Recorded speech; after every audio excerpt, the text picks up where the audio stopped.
Ageu capítulo 2, verso 10 a 19. Ao 24º dia do mês nono, no segundo ano de Dario, veio a palavra do Senhor por intermédio do profeta Ageu, dizendo: Assim diz o Senhor dos Exércitos: pergunta agora aos sacerdotes a respeito da lei. Se alguém leva carne santa na orla de sua veste, e ela vier a tocar no pão, ou no cozinhado, ou no vinho, ou no azeite, ou em qualquer outro mantimento, ficará isto santificado? Responderam os sacerdotes: não. Então perguntou Ageu: se alguém que se tinha tornado impuro pelo contato com um corpo morto tocar na alguma destas coisas, ficará ela imunda? Responderam os sacerdotes: ficará imunda. Então prosseguiu Ageu: assim é este povo, e assim é esta nação perante mim, diz o Senhor. Assim é toda a obra das suas mãos, e o que ali oferecem, tudo é imundo. Agora, pois, considerai tudo o que está acontecendo desde aquele dia. Antes de pôrdes pedra sobre pedra no templo do Senhor, antes daquele tempo, alguém vinha a um monte de 20 medidas, e havia somente 10. Vinha ao lagar para tirar 50, e havia somente 20. Eu vos feri com queimaduras e com ferrugem, e com saraiva em toda a obra das vossas mãos. E não houve entre vós quem voltasse para mim, diz o Senhor.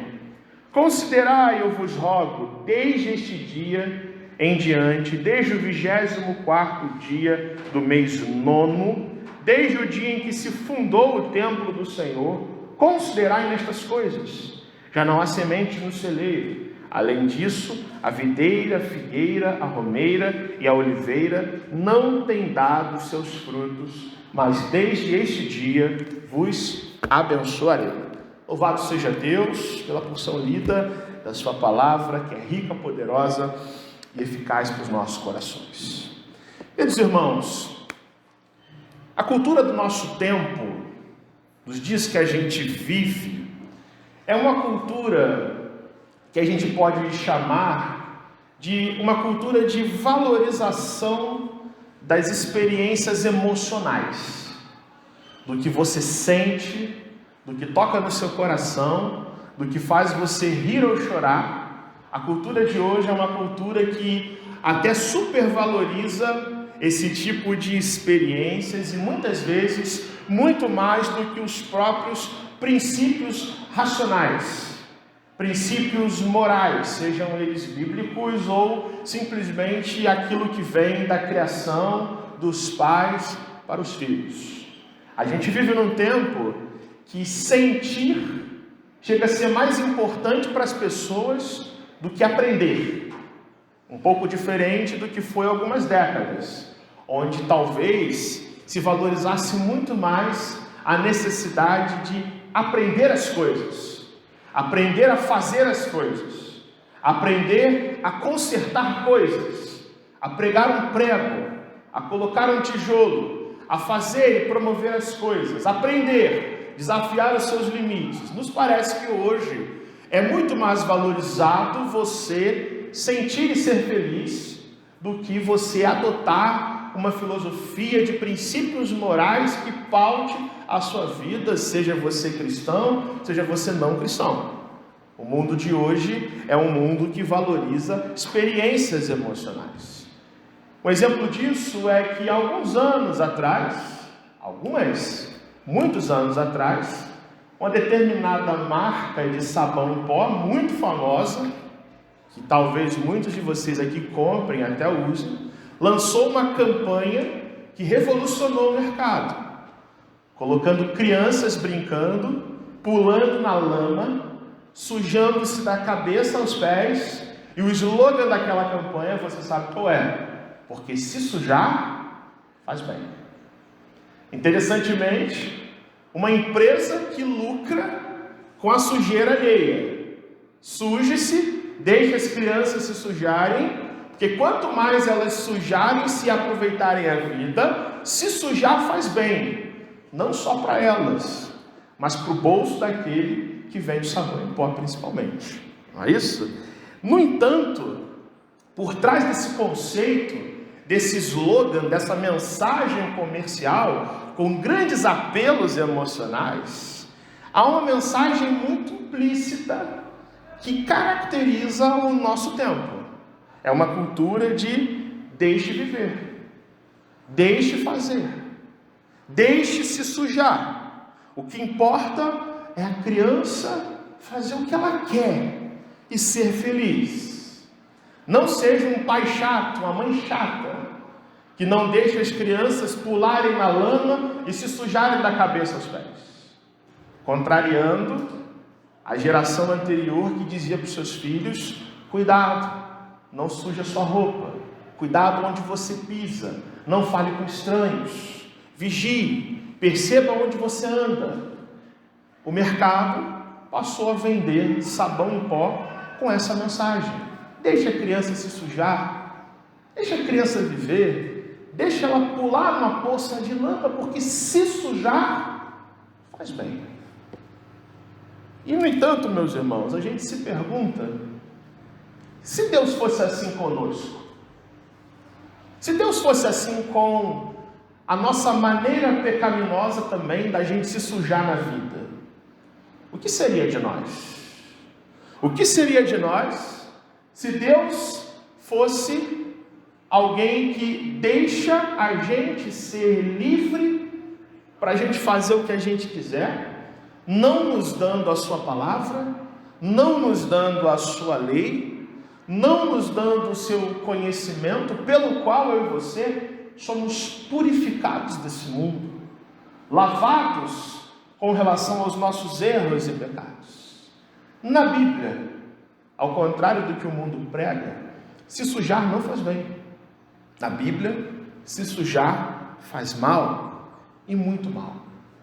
Deus tem um compromisso com a sua aliança com o seu povo, de Ele mesmo conduzir o seu povo em caminhos que não são tortuosos, mas caminhos de verdade, de justiça, tudo baseado naquilo que o Senhor diz que é certo, naquilo que o Senhor diz que é puro. E nós, irmãos, portanto, quando temos a vida em Deus, passamos a ter uma liberdade que é mitigada, que é limitada pela palavra do Senhor, para que nós sejamos verdadeiramente livres em Cristo Jesus, nosso Senhor.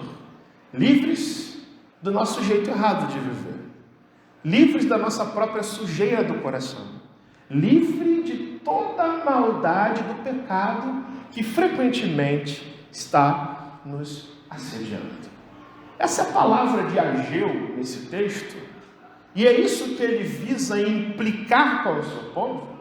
E esse texto que a gente leu, talvez seja a mensagem mais dura, mais pesada, mais desafiadora, mais difícil de engolir de todo o livro de Ageu. Não a mensagem mais difícil de se entender, mas a mensagem mais difícil de se viver, de se praticar, de você colocar no seu coração e se ver na mesma condição desse povo. Deus fala a Ageu, irmãos, mais ou menos entre 2 e 3 meses da mensagem anterior. Como a gente está expondo o livro todo, a gente se lembra que este livro tem 4 mensagens. A primeira, Deus chama o seu povo a considerar o seu passado, a trabalhar, a rever suas prioridades e construir o templo.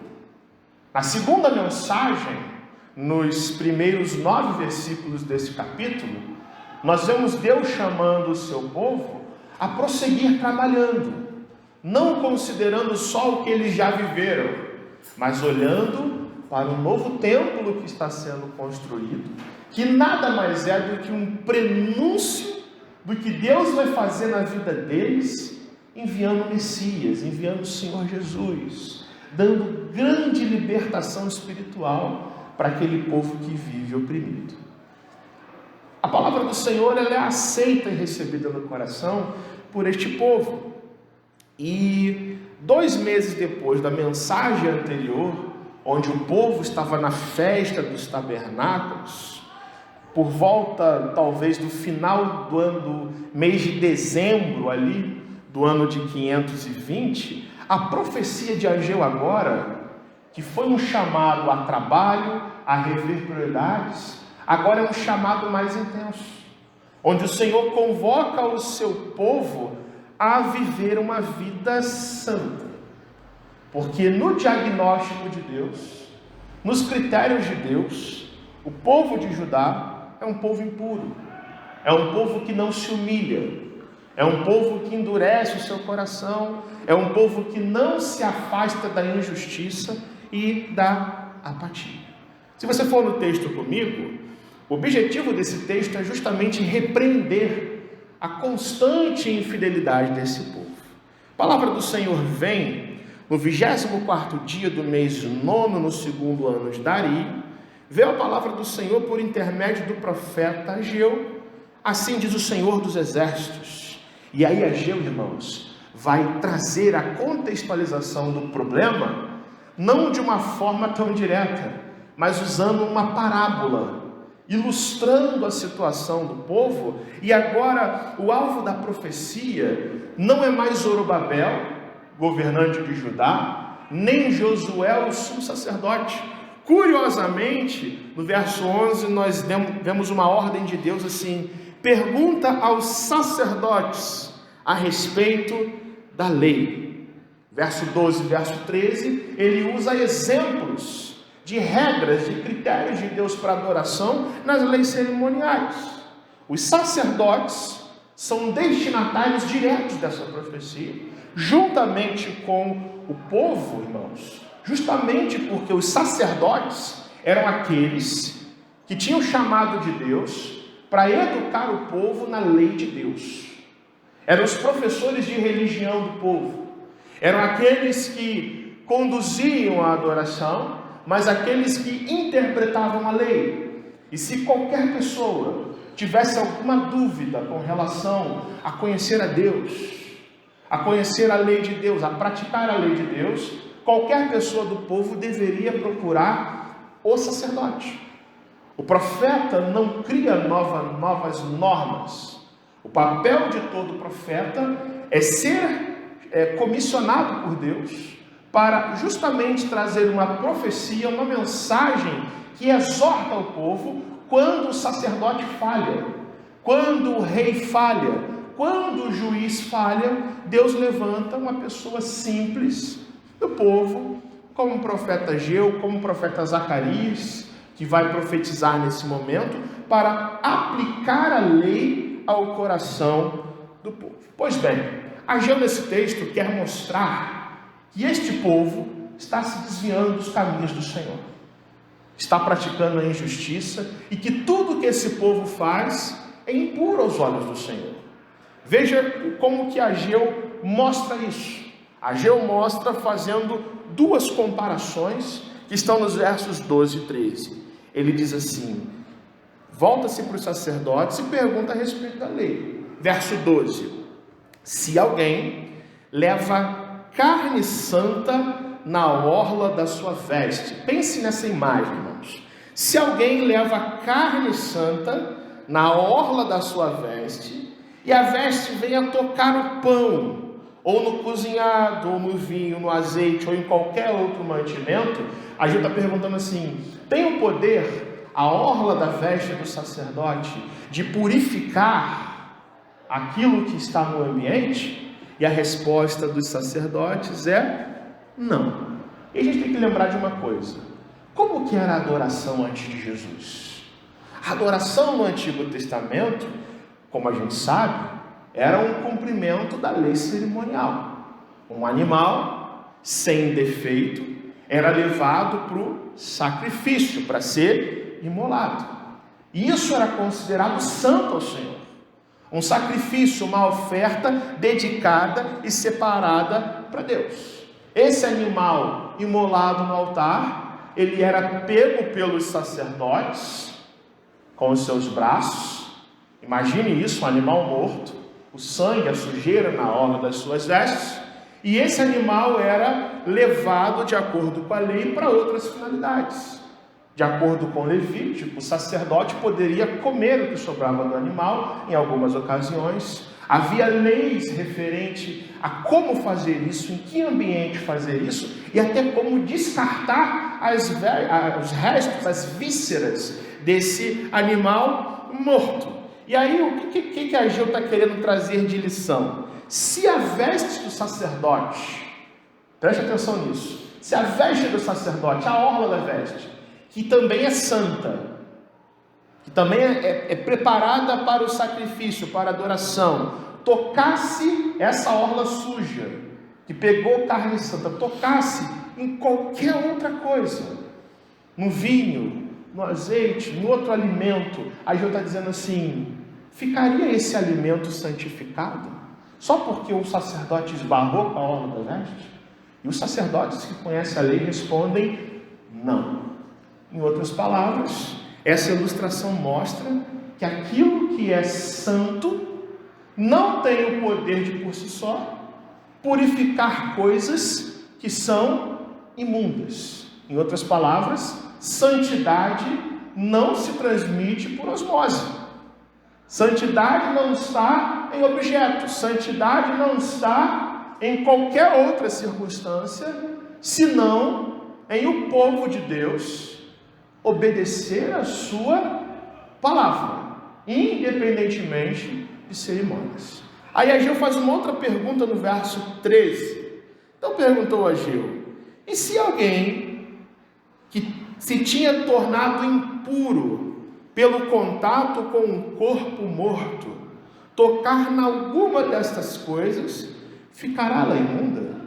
E aí os sacerdotes respondem, ficará imunda. Ou seja, irmãos, pela lei cerimonial de Deus, tocar em um cadáver torna a pessoa impura para a cerimônia do sacrifício. Nós lemos isso lá em Números capítulo 19. Se um sacerdote tropeçasse numa pedra, andando na rua, e sem querer esbarrasse num cadáver, num homem morto ou num animal morto, dizia a lei de Deus que esse sacerdote tinha que passar por um ritual de purificação com água durante 7 dias. Caso um sacerdote não fizesse isso, chegasse impuro para o sacrifício e tocasse no animal, essa impureza contaminava o sacrifício. Qual é a lição de Ageu? Se a santidade não é contagiosa, se a santidade não se transmite por via de osmose, com o pecado a história é outra. O pecado contamina aquilo que é santo. A santificação, portanto, não é algo proveniente de terceiros, mas de uma decisão pessoal do coração. Contudo, o pecado, uma vez que entra na nossa vida, ele tem o poder de se espalhar sobre tudo que fazemos com a nossa vida. Ilustrando o que a Ageu está dizendo, se você que está com saúde, senta de um lado e conversa bem pertinho com a pessoa que está com Covid, o que acontece com você? Você pega Covid, não é isso? Mas você não passa a sua saúde para a pessoa que está com Covid. É a mesma coisa. Santidade não se transmite, mas o pecado sim. E aí Ageu profere essa lição moral no verso 14. Assim é este povo, e assim esta nação perante mim, diz o Senhor. Assim é toda a obra das suas mãos, e o que ali oferecem, tudo é imundo. O que está acontecendo, irmãos? O povo está pecando de novo, está ficando apático de novo, está se desviando da justiça de Deus, e Deus está considerando que o templo que Ele mandou reconstruir, que eles começaram a trabalhar, mas por causa do fato da nação está em tanto pecado novamente, Deus considera que aos seus olhos o templo, a construção é algo imundo, e por isso Deus não está aceitando o culto do seu povo. A nação está em pecado, está impura na sua espiritualidade, então tudo que eles tocam, todo o seu trabalho das mãos, todas as ofertas pacíficas que eles trazem para cultuar ao Senhor, os seus sacrifícios, Deus considera como imundície aos seus olhos. Versos 15 e 16, Ageu fala de novo o que ele fala nesse livro todo. Considerem o passado de vocês. Façam uma análise, pensem no que está acontecendo na vida de vocês. E Ageu diz assim: tudo o que está acontecendo antes de vocês construírem o templo, colocando pedra sobre pedra, antes desse templo, alguém vinha a um monte de 20 medidas, e isso é uma forma de dizer trigo, colheita, e havia somente 10. Vinha ao lagar, onde se amassavam as uvas que eram colhidas, para tirar 50, e havia somente 20. Deus está relembrando a eles que o juízo do Senhor veio sobre a vida deles, atingindo as plantações. Para a gente pode não fazer muito sentido, mas pense numa sociedade cuja a principal subsistência é a produção agrícola, uma sociedade agrária. Deus está dizendo no verso 16 que por eles terem vivido tão apaticamente, com casas enfeitadas, apaineladas, cada um correndo pela sua própria casa, Deus fez um corte na produção do trigo de 50%. Só você fazer as contas aqui. Deus fez um corte no vinho de 60%. As coisas não estão dando, os alimentos não estão dando. Deus está voltando os olhos para o que Ageu profetizou no capítulo 1. Eu trouxe assolações, trouxe seca, contaminei a produção agrícola de vocês.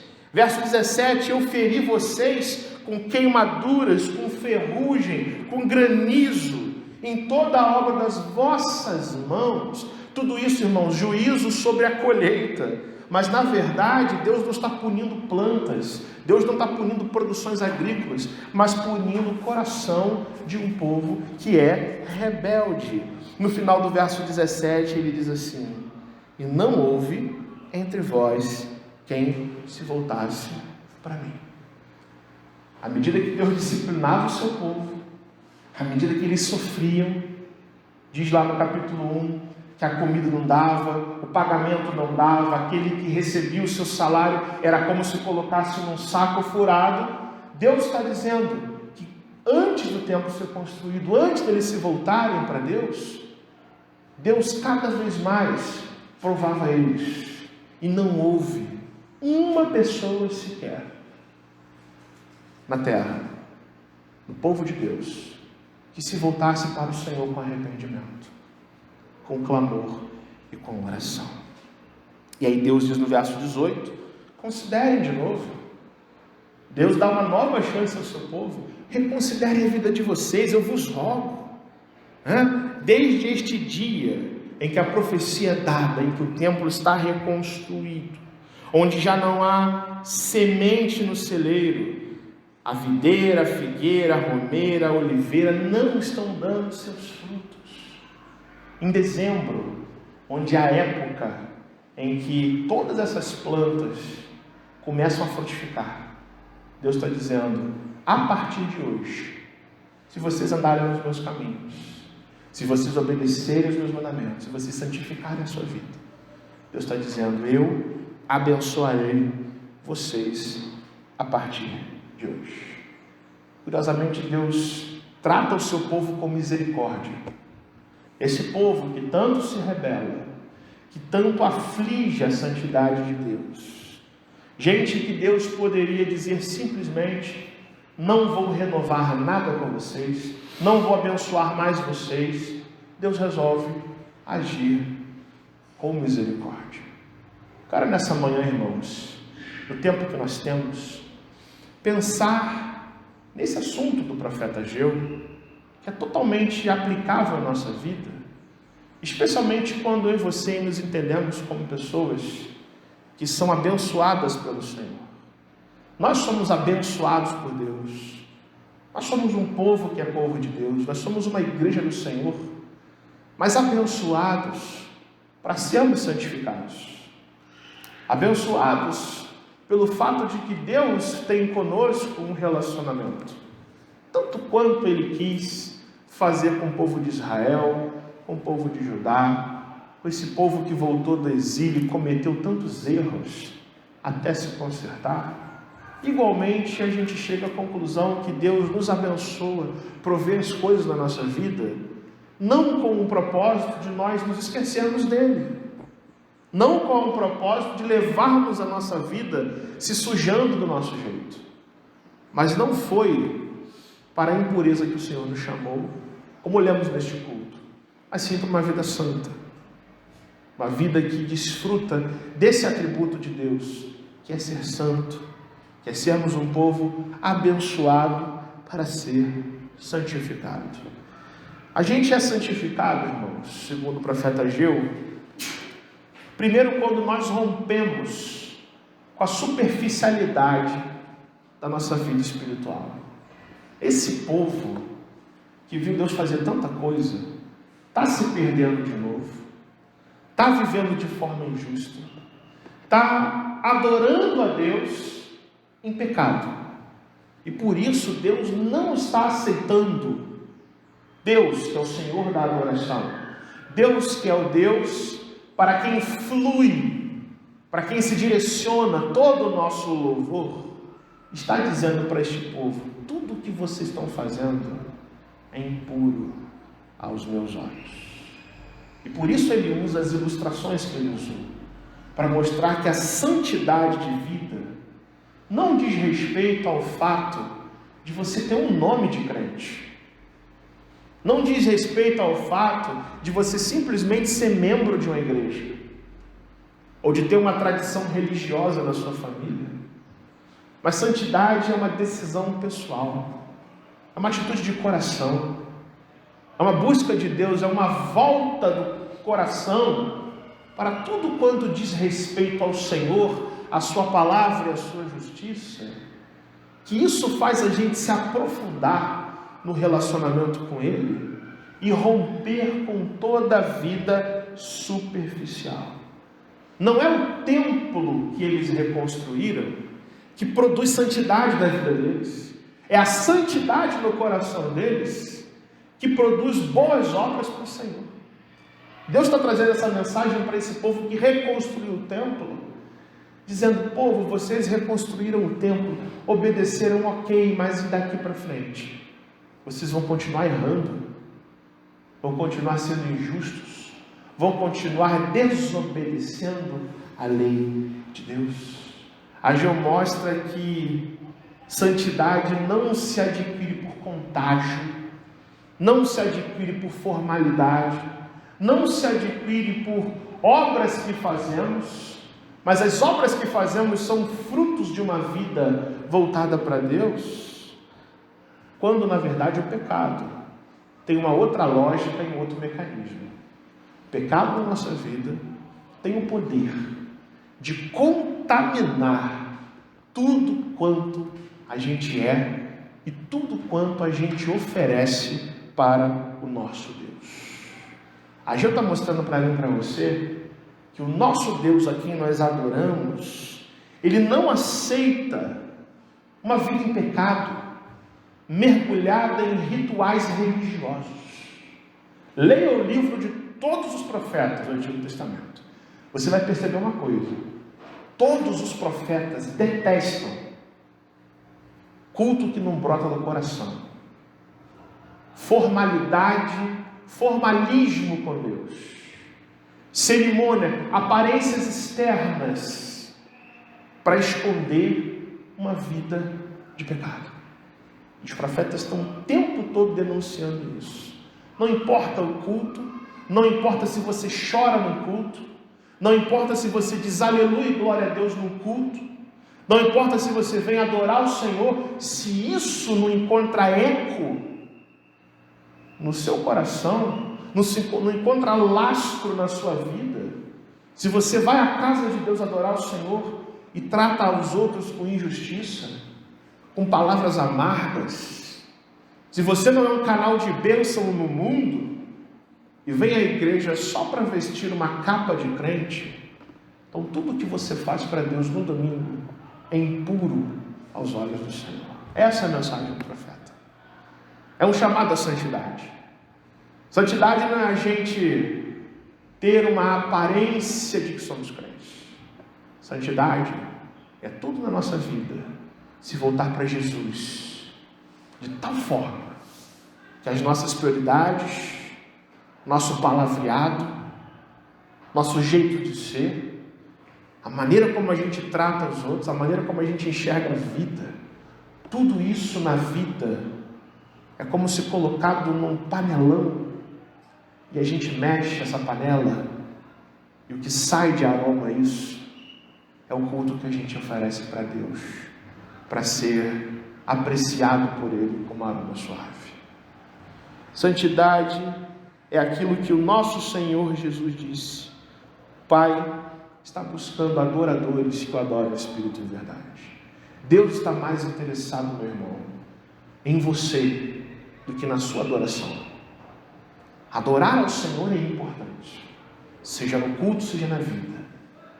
Mas Deus tem muito mais interesse em saber se o seu coração é um coração profundo, que se volta para Deus em espírito e verdade, a tal ponto que isso muda a obra das suas mãos, quem você tem sido diante de Deus. Nós somos santificados quando rompemos com a superficialidade, quando tiramos essa mera vida superficial, ir à igreja, cultuar, ir para casa se sentindo do mesmo jeito. Deus quer que o que nós praticamos aqui em culto como irmãos em Cristo seja símbolo daquilo que a gente faz na nossa vida, na nossa casa, para a glória de Deus. Nós somos santificados quando também entendemos que a disciplina de Deus é graça para nós. Ageu no verso 17 mostra que esse povo sofreu tanta coisa, mas tanta coisa, e cada vez o Senhor mais os afligia, mais eles ficavam distantes de Deus, mais eles ficavam ruins, ao ponto de não haver ninguém, sabe o que é isso? Ninguém que dobrasse os seus joelhos e orasse ao Senhor, pedindo: Senhor, tem misericórdia de nós. Se tem uma coisa que é mentira, irmãos, essa história de que aqueles que não vêm por amor, vêm pela dor. Isso é uma grande bobagem. A dor ou sofrimento, sem a graça de Deus, torna você mais duro com Deus. Eu digo isso. Tem muitas pessoas que sofrem a disciplina do Senhor, e sofrem crises agudas na sua vida, e por não entenderem que a nossa santificação tem isso no meio, que Deus usa os nossos sofrimentos, que Deus mesmo desencadeia aflições na nossa vida para nos endireitar e nos corrigir. Muitas pessoas, por não entenderem isso, ficam mais frias, mais tristes, mais distantes de Deus, ou buscando satisfação em outras coisas. Pois bem, é o dilema desse povo. A seca está vindo, os alimentos estão faltando, a produção cai pela metade, cai a 60%, e ninguém ora a Deus. Nós somos santificados, irmãos, quando entendemos que a aprovação de Deus na nossa vida é feita para que o nosso ser, o nosso viver, se aproxime dele cada vez mais. Ageu está lembrando isso ao povo. Deus mandou seca e desastre, E eles pareciam como Faraó diante das 10 pragas do Egito. Cada praga que Deus mandava, mais o Faraó se endurecia, até um ponto que ele deixa o povo ir. E tem muito crente que é assim às vezes, se endurece com Deus. Quando a crise bate à porta, quando o sofrimento assedia, e não compreende que é o próprio Deus, meus irmãos. Se nós entendêssemos que Deus usa as assolações para construir em nós um caráter aprovado, nós não ficaríamos tão frios, mas nos voltaríamos muito mais para Deus. Você sente isso no seu coração? Você tem a sua atitude diante das suas lutas, e todos nós enfrentamos lutas, mas quando as lutas batem na sua porta, você tem buscado ao Senhor? Ou se tornado uma pessoa mais dura, mais fria, mais pecadora? Esse é o desafio do coração de Deus. E nós também somos santificados quando levamos a sério as bênçãos de Deus. Esse texto termina falando de consequências da obediência. Deus dá uma nova chance ao seu povo, dá uma nova oportunidade ao seu povo, se vocês se voltarem para mim com santidade de vida. Ou seja, eles foram rebeldes, mas agora Deus termina essa profecia dizendo que de hoje em diante, se eles andarem nos caminhos do Senhor, abandonarem a injustiça, abandonarem o pecado, Deus diz: desde esse dia eu vos abençoarei. É interessante como é que Deus age com a nossa vida, né? Se você lê esse livro, você vê o profeta se esquentando, mostrando pecado, de repente o profeta esfria. Mas o Senhor é misericordioso, Ele não esqueceu da sua aliança, Ele é fiel à sua aliança, Ele não esqueceu do seu povo, e Ele, a partir de hoje, vai começar no coração de vocês um novo processo, onde tudo isso, a partir do templo, a partir da atitude obediente de vocês, será o grande marco para uma nova era que está chegando, para a era do Messias, para o Novo Testamento, para um tempo em que Deus fará novas todas as coisas na vida desse povo. Meus irmãos, a nossa vida pode ser muito mais frutífera, a nossa vida pode ser muito mais prazerosa, se nós nos voltarmos para o Senhor com obediência. Se a nossa adoração for fruto de uma vida obediente a Deus. Isso não é um mantra, um slogan, mas quando a Bíblia diz obedecer é melhor do que sacrificar, é Deus dizendo para mim e para você que obedecer a Ele é mais importante do que adoração, é muito mais importante do que oração. Não adianta você nem orar a Deus se você não tem vida com Deus, vida obediente, submetida aos propósitos do Senhor. A nossa vida poderia ser muito melhor hoje, muito mais cheia de entendimento quanto a tudo que a gente vive, se nós nos voltássemos com a atitude santa de levarmos a sério todas as bênçãos desse Deus. Deus abençoou esse povo, tirou eles do exílio, para eles ficarem vivendo em pecado. Deus enviou o seu Filho para salvar a mim e a você de uma perdição eterna, para hoje a gente viver se sujando do nosso jeito e achando que isso é bom e bonito. Pense na sua vida, pense no que você tem feito com as suas decisões, pense no que nós temos sido como igreja do Senhor. Se tudo que nós praticamos aqui, irmãos, isso é muito sério, se tudo que nós praticamos aqui domingo a domingo não for o resultado, a expressão de um amor sincero que toma os nossos corações, o juízo de Deus virá sobre a nossa vida. Mas se eu e você entregarmos o nosso coração de forma obediente ao Senhor Jesus, que foi o maior exemplo de obediência, que veio a este mundo morrer por nós, obedecendo à vontade do Pai. Então a gente encontra não só a salvação de Deus, mas a verdadeira santidade, sem a qual ninguém verá ao Senhor. Essa mensagem se aplica ao meu coração, ao seu coração hoje, quando a gente entende que Deus quer de nós, irmãos, uma vida sincera. O que a Ageu está mostrando para a gente é isso. Ser santificado é nós termos atitude sincera para com Deus. É estar aqui não só por mera formalidade. É ser uma igreja que vive muito além do costume, muito além do hábito, mas que pratica todas as coisas com atitude sincera e humilde de coração para com Deus. Eu pergunto a você nessa manhã, tudo o que você faz aqui, tudo o que você pratica aqui, é fruto de um coração que se aproxima de Deus em espírito e em verdade? Deus quer de mim e de você uma vida sincera. Deus quer que a gente tenha também uma vida arrependida. Santidade significa arrependimento, mudança de mente, mudança do coração.